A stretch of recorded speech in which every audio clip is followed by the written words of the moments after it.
Uma História da Filosofia de Frederick Copleston. Sejam todos bem-vindos a esse vídeo. Se você gostar, deixe seu like aí embaixo, comente o que achou, tá bom? Vamos lá. Frederick Copleston, Uma História da Filosofia. Aqui eu vou fazer um breve adendo, tá bom? Obviamente não li a obra inteira e a coleção da História da Filosofia, tá bom? Eu acredito que ninguém tem a pachorra de ler inteiro, viu? Isso aqui é como se fosse uma suma teológica, usa mais para consultas, né? Principalmente consultas acadêmicas, porque é muito bem respeitado lá fora, inclusive no Brasil, o Copleston, tá? Embora o Copleston no Brasil seja bem desconhecido, beleza? Mas a academia reconhece, né, ele academicamente, o Copleston. Vamos lá, primeiramente vamos falar um pouquinho do autor, né, do escritor, passar até minhas impressões da minha leitura, né, do que eu tive com o Copleston, né? Copleston é um padre, né? Então ele é um padre, isso é bem raro acontecer, né? Um padre sendo reconhecido academicamente, né? Não tão raro, né? Mas nos dias de hoje é um pouco fora da curva, né? Não é tão raro assim na história da humanidade, mas nos tempos de hoje é bem raro ser reconhecido porque é padre, né? Então, geralmente acontece com os católicos é o ostracismo. Vou dar um exemplo de Gustavo Corsão, por exemplo, ou até mesmo do poeta Murilo Mendes, né? O ostracismo intelectual, isso acontece. Não é o caso do Coplas. Ele é um padre, tá aqui a foto dele, né? Usando batina, inclusive. E ele nasceu na Inglaterra, né? Ele, com 7 anos, né? Mais tarde, depois da entrada na Companhia de Jesus, ele ingressou na Companhia de Jesus, iniciou seus estudos filosóficos teológicos, né, como sacerdote. Em 1939, foi nomeado professor de filosofia, né, ah, e ocupou esse professor de filosofia até os anos 70, né? A gente está diante aí de uns 30 anos, né, de lecionamento de um professor, né, de calibre, né? Foi eleito diretor da minha instituição, tudo mais, show de bola, né? Vamos lá, vou passar para vocês a minha impressão, né, como leitor das obras do Copleston, né? É um escritor absolutamente erudito, mas não é um erudito de forma rebuscada, da forma como vocês estão acostumados, tá? É uma erudição gostosa de ser lida. A gente está diante de alguém que tem um calibre intelectual, que tem o domínio da sua própria língua, e inclusive as traduções, já chego lá, elas são ótimas, belíssimas, comparadas do seu original, né? Com algumas ressalvas que eu vou fazer lá no. Né, vamos ver aí o vídeo. Daqui a pouco eu vou fazer algumas ressalvas do que eu achei, mais ou menos assim, a impressão que eu tive em algumas partes da tradução da editora Vide, né? Mas vamos lá. A Vide Editorial, em seu modo geral, fez um trabalho magnífico. Por quê? Isso aqui é um tesouro, meus amigos. A gente está diante de uma obra que ela é imprescindível. Se você não tem essa coleção na História da Filosofia, que é completa por esses 5 volumes, né, finaliza por aqui, você não tem uma biblioteca completa em matéria de História de Filosofia. Ponto. Ah, mas eu tenho Giovanni Reale, também tem. Né? Daqui a pouco eu faço a comparação rápida do Giovanni Reale com esse daqui. Tá? Eu tenho Bertrand Russell. Né? Tenho minhas ressalvas com Bertrand Russell. Né? Para quem entende e estuda sobre História da Filosofia, sabe que ele é bem anacrônico. Bertrand Russell, né? Então, vamos lá. Não vamos entrar nesse mérito que o vídeo não se trata sobre, né, a comparação de histórias da filosofia, beleza? Vocês precisam saber que existem histórias de filosofias completas, incompletas, né, em sentido assim de faltar alguma coisa, nesse sentido de incompletude, e existem histórias de filosofias péssimas, que são chorumes literários. Desculpa a sinceridade, né? Como o do Bertrand Russell. Você está lendo aquilo, você está perdendo seu tempo, está perdendo muita coisa errada, inclusive, né? Então, vamos lá. Tem erros crassos, não tem nem discussão isso, erros crassos na história da filosofia do Bertrand Russell, né? E existem as outras histórias da filosofia que vocês já conhecem, de Sebos, etc. Enfim, vamos entrar em comparação. Do Coplas, né? Minha impressão que eu tive enquanto leitor. A gente está diante de uma obra que segue um certo padrão. Né? Então, assim, são 5 volumes, mas no seu original não são 5 volumes, não são esses calhamaços, né? Você vê lá fora nos Estados Unidos, na sua língua original que foi escrita, não tem 1000 e poucas páginas cada volume, né?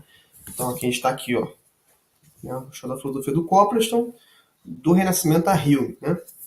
Aqui, meus amigos, A gente está diante de 1.112 páginas, tá? Então, assim, lá fora é mais divididinho, né, em volumes.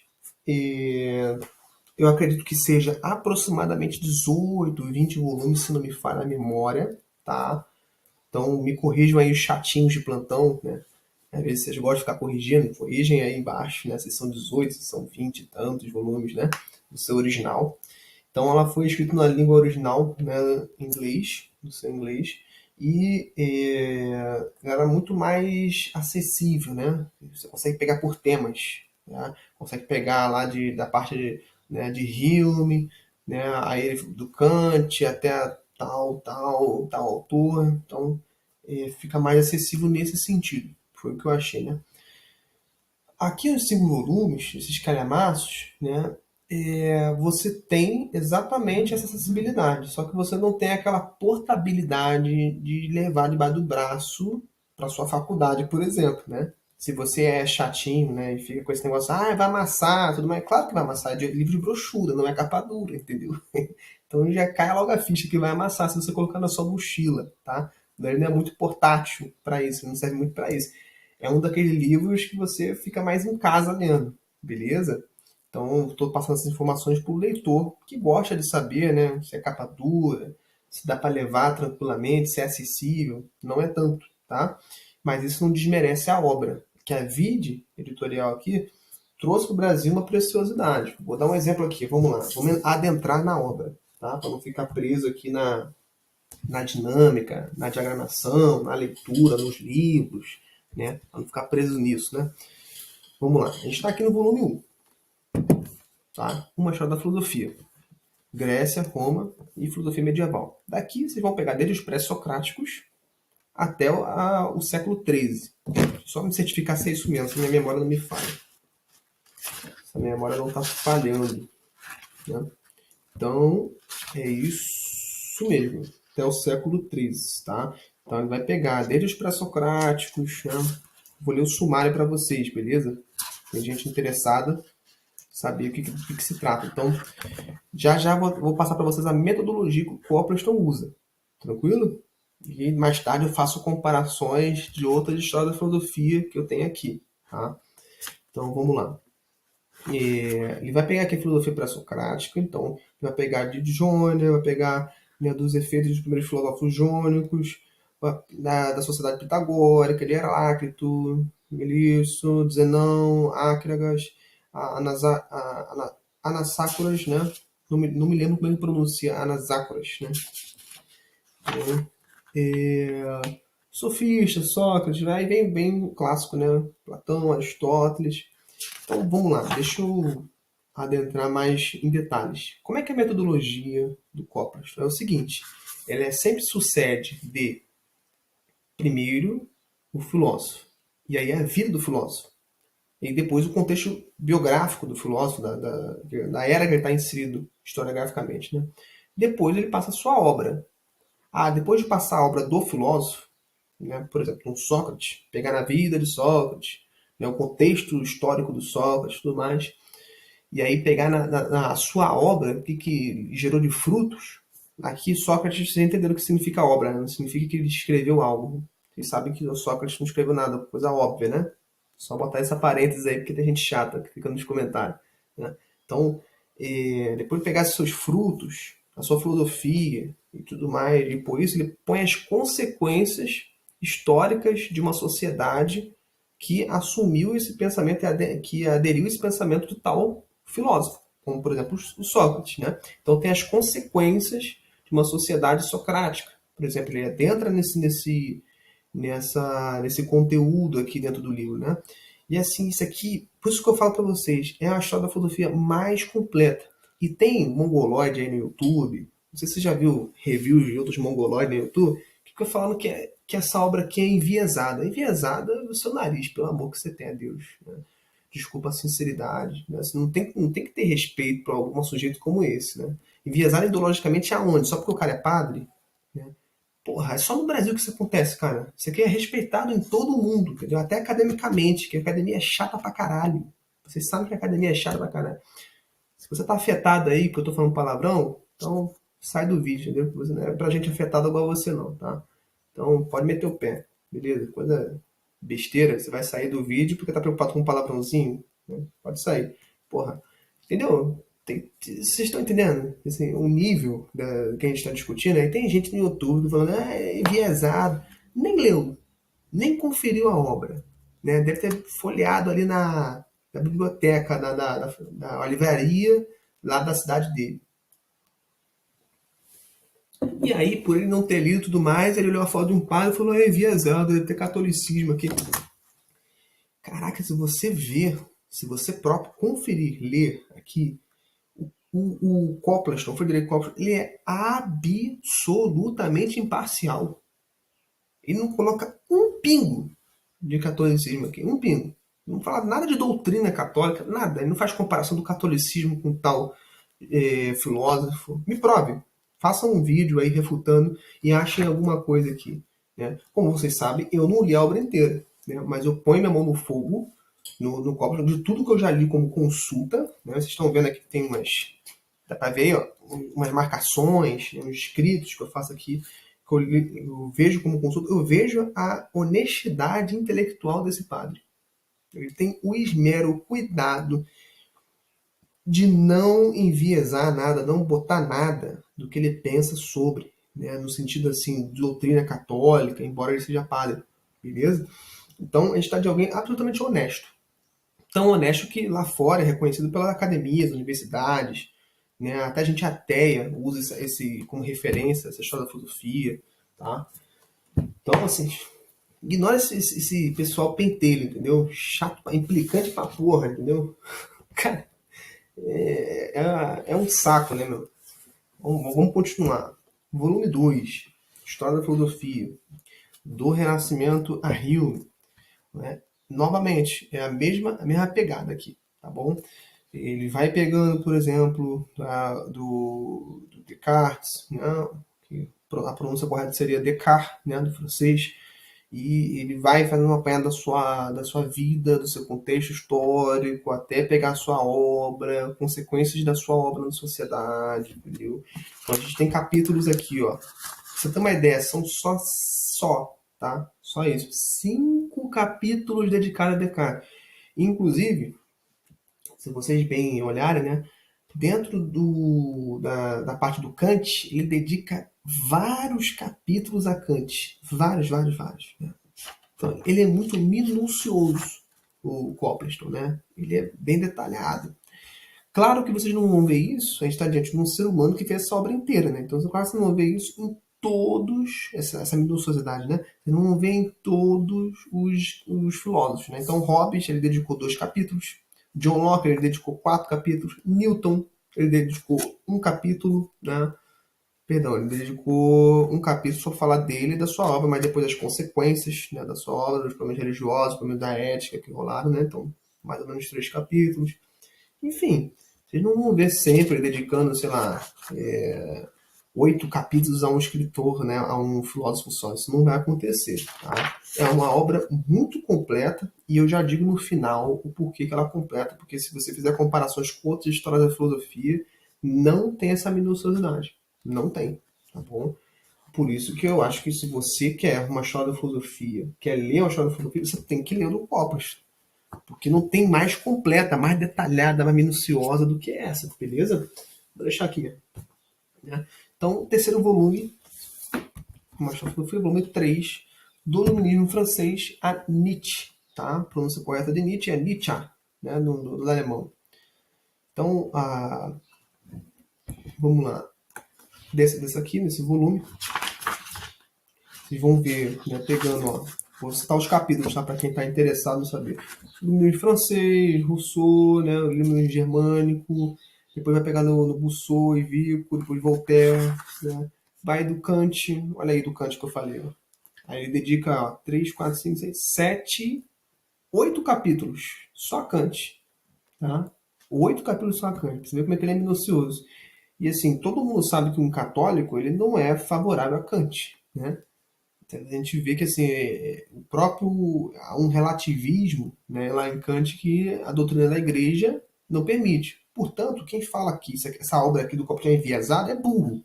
É burro, porque, porra, entendeu? O cara tá ali, né, pegando a obra por obra, né, detalhe por detalhe, explicando o pensamento dele, dedicou né, pra caramba o tempo dele com isso, para depois ver alguém, né, falando, tá enviesado. É uma burrice monumental, entendeu? Então, ele teve todo um trabalho, né, de explicar ponto a ponto, né, Kant, Fichte, né, Schelling, Hegel. Né, Hegel tem 3 capítulos, tem Schopenhauer, eu tenho muito apreço pelo Schopenhauer. Kierkegaard tem aí um capítulo apenas, o movimento neocantiano, Nietzsche, ele tem o Coppelson, como eu falei, a metodologia dele é esse. Vida, obra, consequências da obra desse tal filósofo. Tranquilo? E aí a gente tem Machado da Filosofia, o volume 4 do utilitarismo a Sartre. Muito bom também. Né? Eu gosto muito de estudar sobre a vida do Stuart Mill. É um homem eruditíssimo, que de tanto estudar ficou burro, na minha opinião, entendeu? Ficou burro, cara, o John Stuart Mill. O Stuart Mill você vê aqui nessa obra. Eu não li ainda, mas eu já li em outras histórias da filosofia e da sua própria biografia, né? O Copperton deve tratar desse assunto do que ele aprendia grego lá com fluente, com seus 4 anos, entendeu? É uma coisa meio absurda. Assim, caraca, 4 anos o cara sabe falar fluente grego, latim, sabe falar porrada, ele é poliglota com 4, 6 anos, se eu não me engano. E ainda por cima ler a obra completa de Platão e Aristóteles. Como é que faz isso, entendeu? Alguém desse nível. Então ele é um britânico, assim, fabuloso. Tinha tudo para ser um dos melhores filósofos, mas a sua filosofia não passa mais da mesma pataquada, daquele antropocentrismo brega, que existe uma verdade que é relativa a algo, né? E que aí o utilitarismo, né? Enfim, não se trata aqui eu não vou falar de cada filósofo, né? Mas abrir esse parênteses para vocês verem como o Copleston ele vai trabalhar minuciosamente na vida de cada filósofo aqui, né? Não peguei ainda do Stuart Mill, né, para ler, mas, contudo, todavia, vocês vão ver com certeza, porque eu já vi de outros filósofos, ele é bem minucioso o Copleston, né? Então aqui, ó, só para quem está interessado em saber os capítulos, né? Ele vai tratar do movimento utilitarista, depois vai pegar a vida do Stuart Mill, a lógica e o empirismo, do Herbert Spencer, a filosofia, né? Enfim, vai pegando, vai até, passou até pelo Bertrand Russell aqui, né? Vai pegar até John Henry Newman, gosto muito do Newman, bacana. Vai pegar um pouco a Kant, Henri Bergson e no final Sartre, né? Como prometido. Não, ela vai terminar com a Merleau-Ponty, né? Que é a fenomenologia de Merleau-Ponty, né? É uma francesa que eu não, evidentemente, não sei pronunciar o nome.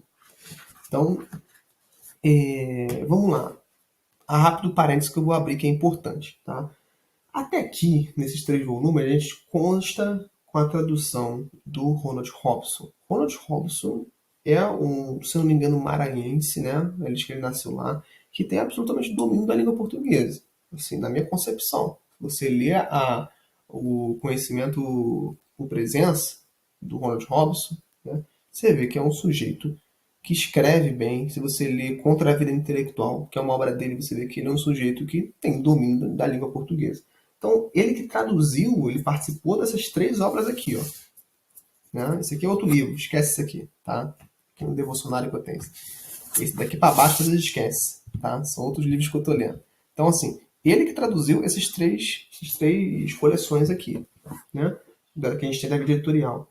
E a gente consta com uma pessoa que tem absolutamente capacidade para traduzir, porque ele tem o domínio da língua portuguesa, né? Já nessas 2 últimas obras aqui, ó, da coleção de História da Filosofia do Copleston, a gente consta com outros tradutores, tá?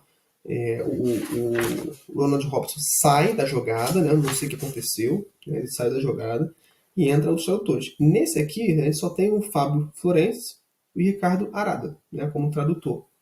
Né? Nesse sentido, eu fico um pouco assim, como eu não conheço esses dois, eu não sei a capacidade, a potencialidade desses tradutores, né? E seria interessante alguém, né, fazer uma comparação aí no YouTube do original, né? Pegar os livros que é de difícil acesso do original, ou até mesmo PDF, para ver se fizeram um ótimo trabalho. Mas aparentemente, se você ler aqui um pouquinho, como eu li, né, do utilitarismo não. Aqui eu li uma outra parte que não é do utilitarismo, né? Eu falei do utilitarismo. Não, esse volume eu não peguei para ler. Não consultei ninguém, né? Não consultei ninguém. Talvez uma rápida folheada em Sartre, não lembro, tá? Então, seria bom alguém chegar para fazer uma análise, beleza? Essa pessoa não vai ser eu, que eu não tenho tempo. Eu tenho duas filhas, tenho duas filhas, sou marido, entendeu? Eu tenho que atender pacientes, né? Vocês sabem da minha vida aí, né? Então, aqui no último volume, a gente está diante de a filosofia russa, né? Positivismo e existencialismo, né? Tem um ótimo vídeo da Bruna, acho que é Bruna Torley, que se chama aí no YouTube, falando sobre a história da filosofia do Copleston, esse último volume, pelo menos, né? E ali vocês vão ver com mais detalhes. Ela deve ter lido a obra inteira, se eu bem entendi o vídeo, né? Ela leu a obra inteira, ou pelo menos até metade ela leu, para falar assim, de mais detalhes do que o Copleston quis, né, trazer da filosofia russa, trazer até mesmo para entender melhor, né, a eslavofilia, né, que é um tema assim presente na filosofia russa, enfim. Agora assim, uma crítica saudável que eu vou dar para vídeo editorial, beleza? Por que vocês colocaram, com todo respeito, né? Vocês sabem que eu sou parceiro de vocês, eu gosto de vocês, né? Por que vocês colocaram esses subtítulos só na quinta obra? Né? A gente está diante do volume 5 que tem esses subtítulos interessantes para a pessoa para consultar, né? Isso é ótimo para quem usa como consulta, como eu. Então vem aí o estudante de filosofia e fala, então aqui, né, no Ivan Kirevsky, a gente vai entrar aqui na eslavofilia, aí depois vai pegar com o desenvolvimento das ideias, né, do Kirevsky, e depois aí vê outros capítulos, né? Entendeu? Subcapítulo. Aí depois, isso que eu não entendi, né? Logo em seguida, tem esse subcapítulo aqui de um lado, aí do outro lado não tem. Aí, não tem aí. Então, você vem aqui, outra parte, que deveria ser outro livro, né? No original, esse aqui é como se fosse outro livro, né? Lá do inglês. E aí não tem o subcapítulos aqui, não tem os subtítulos, né? Então, assim, não entendi o vídeo. Assim, nas outras obras, todas não têm subtítulos. Não tem, né, essa consulta que você pode fazer aqui tranquilamente. Só nessa parte no último volume que teve. Eu não entendi o que vocês quiseram fazer com isso, né? Talvez tenha sido um erro, né? Não deu tempo, sei lá, pode ser alguma coisa, né? Aí teve que lançar logo que estava lá no prelo, né? Então, eu não sei o que aconteceu, sinceramente. Mas, de resto, é a única crítica que eu tenho que fazer, porque a gente está tá diante de uma preciosidade mesmo, tá, meus amigos? Isso aqui não é para não é para qualquer um, né?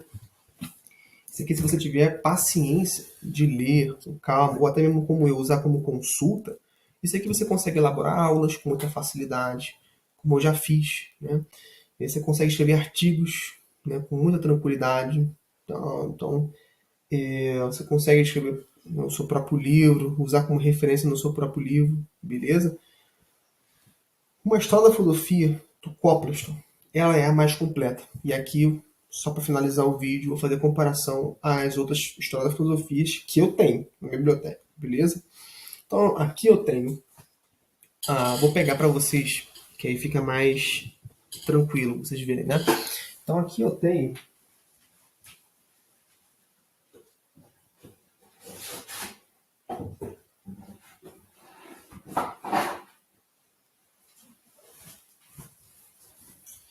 essa magnífica coleção, né, do Giovanni Royali, que é inclusive mais famosa no Brasil, né? Você vê muita gente tendo essa coleção aqui, né? Então eles são divididos em 3 volumes. Isso aqui é um monstro. É um monstro que tem de calhamaço. Aqui não é um calhamaço, aqui é um monstro, né? Então, assim, o volume 3 completíssimo, né? Tem 1.300 páginas, né? Qual a diferença dessa coleção para essa aqui? Resumindo em pouquíssimas palavras, essa aqui é mais dinâmica, um pouco mais incompleta, não é tão detalhada. Essa do Giovanni Reale, beleza? É um pouco mais incompleta, tá? Então ele vai da Antiguidade à Idade Média, volume 1. Né? Depois vai à Idade Moderna, tudo no volume 2, a Idade Moderna. Então, volume 3 é a Idade Contemporânea. Então, pegar todos a contemporaneidade aqui. Então, assim, ela é mais dinâmica em que sentido? Ela passa assim mais um geral da vida do autor, né, as consequências da sua filosofia numa sociedade. Eles, enfim, é muito mais para quem tem pressa, vamos dizer assim, né? Para quem quer ter só uma uma base assim. Não estou dizendo que é ruim não, é boa, tá? Se você gosta de ter uma coisa mais dinâmica, não ficar muito em detalhes, a história da filosofia do Giovanni Reale, né, é conhecida para isso, tá bom? Então é isso, meus amigos. Acho que foi o suficiente. Se você gostar desse vídeo, deixe seu like. Se gostar mais ainda, comente o que achou, se quer acrescentar alguma coisa, beleza? Grande abraço.